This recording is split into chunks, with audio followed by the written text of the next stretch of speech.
Selamat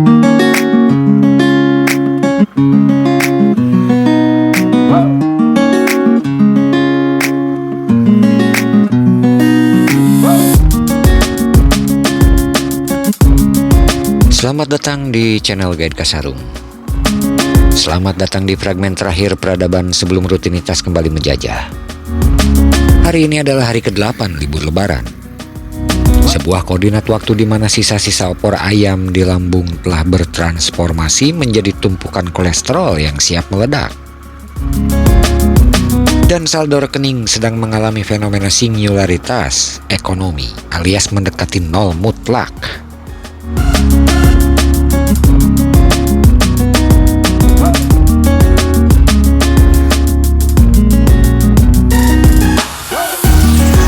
Di bawah naungan sang surya yang sepertinya sedang mengalami fase hiperaktif, kita memulai sebuah ekspedisi bermotor. Lintasan kita di depan bukan lagi aspal hitam yang menyerap panas, melainkan jalan beton kecamatan Sumur yang warnanya putih menyilaukan, memantulkan radiasi ultraviolet langsung ke retina, seolah-olah matahari punya dendam pribadi kepada kita.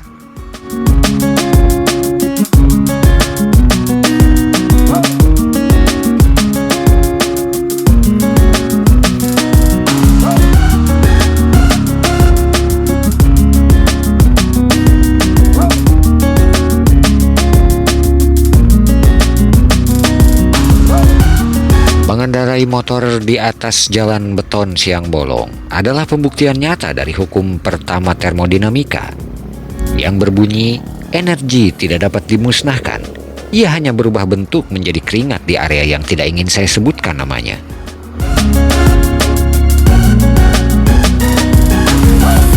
Bayangkan kawan, ban motor kita bergesekan dengan permukaan semen yang rigid, menciptakan koefisien gesek yang luar biasa tinggi. Secara biologis, hipotalamus saya sedang menjerit histeris, mencoba meregulasi suhu tubuh yang perlahan mulai menyamai titik didih air mineral di dalam tas samping. Seperti apa yang dikatakan oleh Albert Einstein, yang sedikit saya modifikasi untuk konteks kearifan lokal.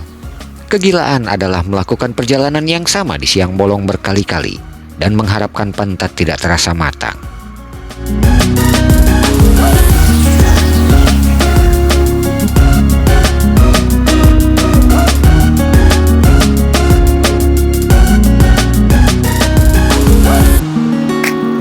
Kita sedang membelah Kecamatan Sumur, sebuah wilayah di mana sinyal seluler terkadang mengalami efek Doppler. Dia ada, tapi seolah-olah menjauh saat kita sangat membutuhkannya.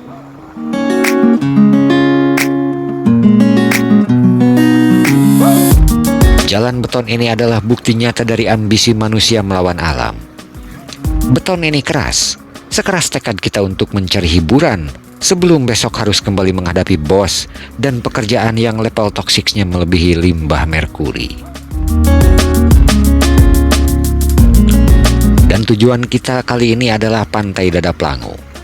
Secara etimologi, saya tidak tahu apakah langu merujuk pada aroma yang khas atau sekedar peringatan bahwa perjalanan ini butuh perjuangan ekstra. Namun, secara fisika, setiap kilometer yang kita tempuh adalah upaya sadar untuk meningkatkan entropi semesta. Ingat kata Isaac Newton dalam hukum gravitasi universalnya. Sebenarnya dia sempat menulis, tapi dihapus karena terlalu personal. Bunyinya adalah gaya tarik-menarik antara dua benda itu sebanding dengan rindu, tapi berbanding terbalik dengan jarak tempuh motor bebek di jalan yang rusak.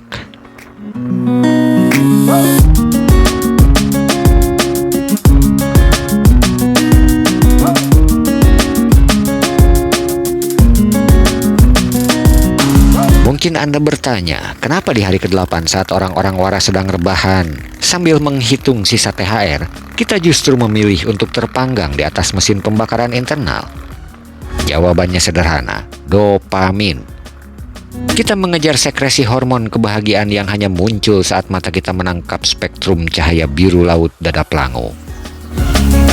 Kita rela mengalami dehidrasi ringan dan kulit yang berubah warna menjadi 3 tingkat lebih gelap.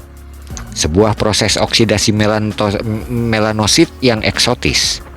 Demi sebuah foto estetik yang akan kita beri caption sok bijak tentang menyatu dengan alam. Sebentar lagi, bau garam akan mengalahkan bau knalpot. Angin laut akan mencoba mendinginkan radiator alami tubuh kita. Jadi, kencangkan helm. Pastikan standar motor sudah naik. Karena jatuh akibat standar itu tidak ilmiah, itu murni kelalaian. Dan mari kita nikmati simfoni mesin ini. Charles Darwin pernah berkata tentang evolusi, tapi yang paling relevan untuk siang ini adalah bukan yang terkuat yang akan bertahan hidup, tapi mereka yang paling tahan banting naik motor di atas jalan beton Kecamatan Sumur tanpa mengeluh haus.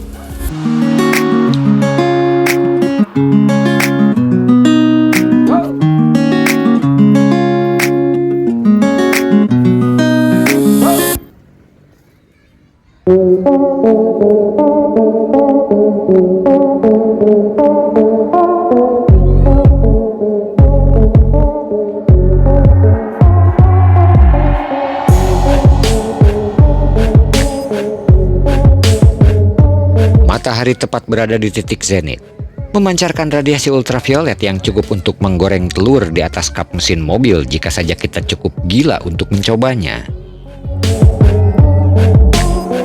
Selamat datang di Pantai Dadap Langu, Kecamatan Sumur, Kabupaten Pandeglang.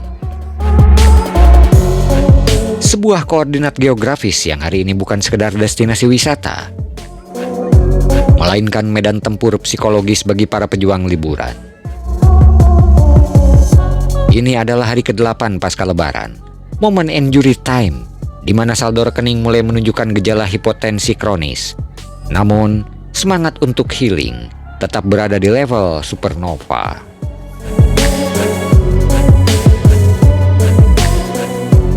Secara ilmiah, fenomena yang kita saksikan di depan mata ini adalah entropi kesenangan masa libur. Sebagaimana hukum termodinamika kedua menyatakan bahwa sistem cenderung menuju kekacauan. Begitu pula dengan kondisi Pantai Dadap Langu siang ini. Mari kita bedah anatomi keriuhan ini dengan kacamata yang sedikit lebih tajam dan mungkin sedikit lebih absurd.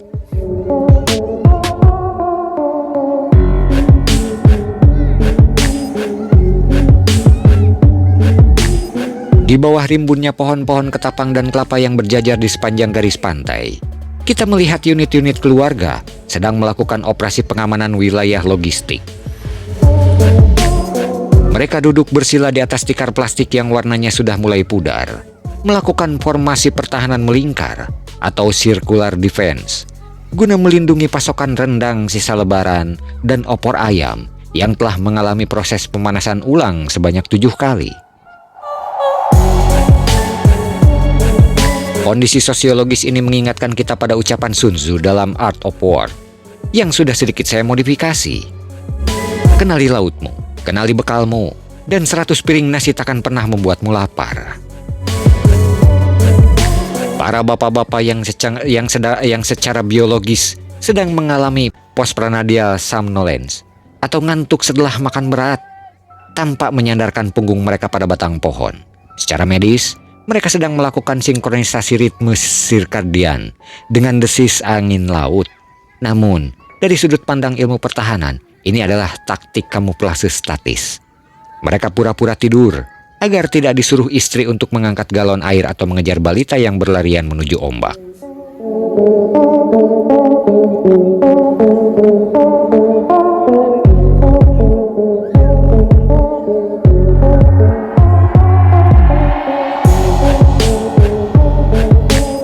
Beralih ke garis pantai, hamparan pasir putih Dadap Langu yang memesona ini sebenarnya adalah akumulasi dari kalsium karbonat, hasil pelapukan terumbu karang selama jutaan tahun. Di atas material geologis ini, ribuan kaki manusia melangkah, menciptakan pola intelijensi visual yang acak.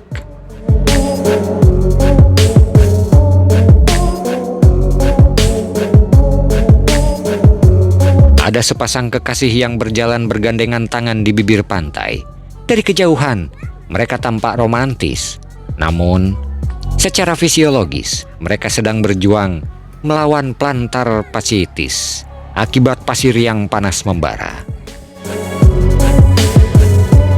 Mereka pun kemudian mengutip kata-kata Albert Einstein yang diplesetkan, yang berbunyi, relativitas itu adalah ketika 1 menit menaruh kaki di pasir panas terasa seperti 1 jam.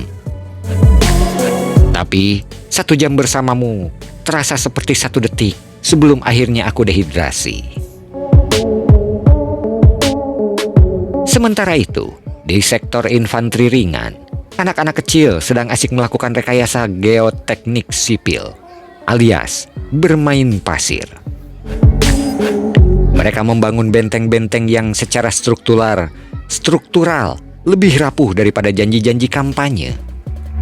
Para orang tua berdiri di samping mereka, berperan sebagai forward observer atau pengamat depan, memastikan bahwa tidak ada rudal air atau ombak yang menghantam pertahanan benteng pasir tersebut.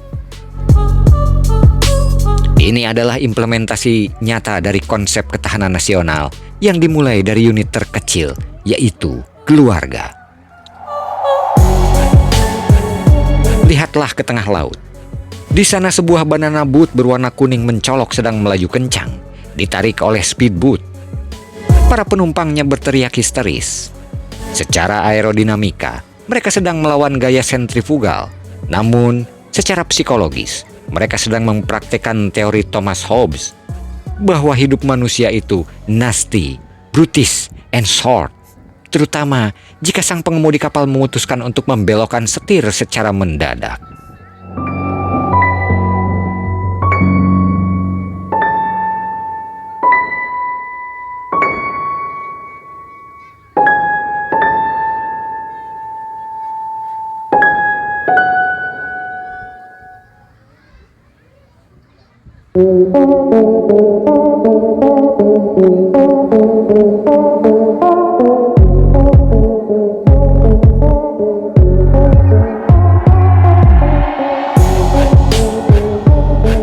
Di sisi lain, armada perahu kayu tradisional tampak lebih tenang, melakukan proyeksi kekuatan atau power projection menuju Pulau Mangir. Perahu-perahu ini mengangkut wisatawan yang ingin merasakan sensasi menyeberangi selat, seolah-olah mereka adalah laksamana yang sedang melakukan ekspedisi penaklukan wilayah baru.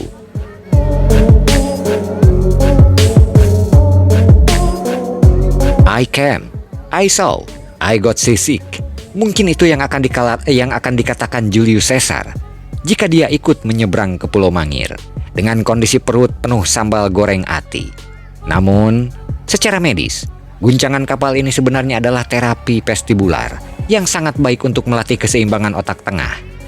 Asal jangan berakhir dengan emesis atau muntah berjamaah di atas dek.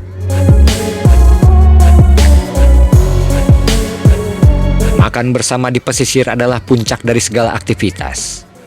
Ini adalah diplomasi meja makan dalam tingkatan tertinggi. Di sini tidak ada kasta. Semua orang berjuang mendapatkan potongan kerupuk terakhir. Secara biokimia, proses metabolisme tubuh sedang bekerja keras memecah karbohidrat kompleks menjadi glukosa guna menyuplai energi bagi otot-otot yang kelelahan akibat berenang.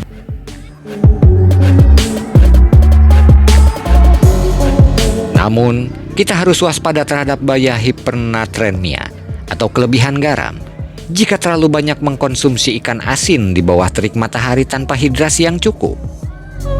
Seperti kata Napoleon Bonaparte, pasukan bergerak di atas perutnya, dan di dada Pelangu, pasukan ini bergerak di atas tumpukan nasi liwet dan sambal terasi.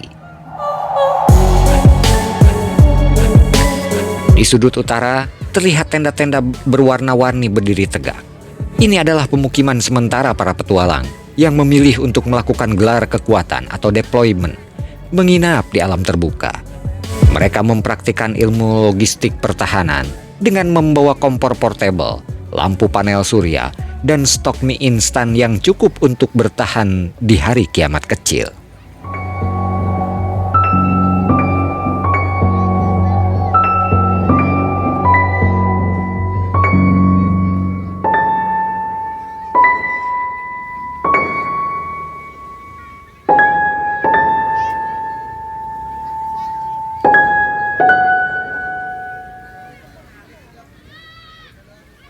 Berkemah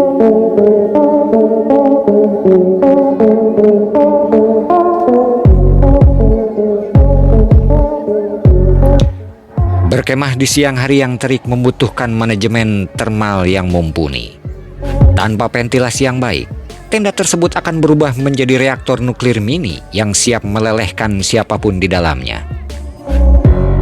Para camper ini adalah penganut filosofi Socrates yang dipelintir, yang berbunyi, kehidupan yang tidak diuji dengan gigitan nyamuk dan pasir di dalam celana adalah kehidupan yang tidak layak dijalani.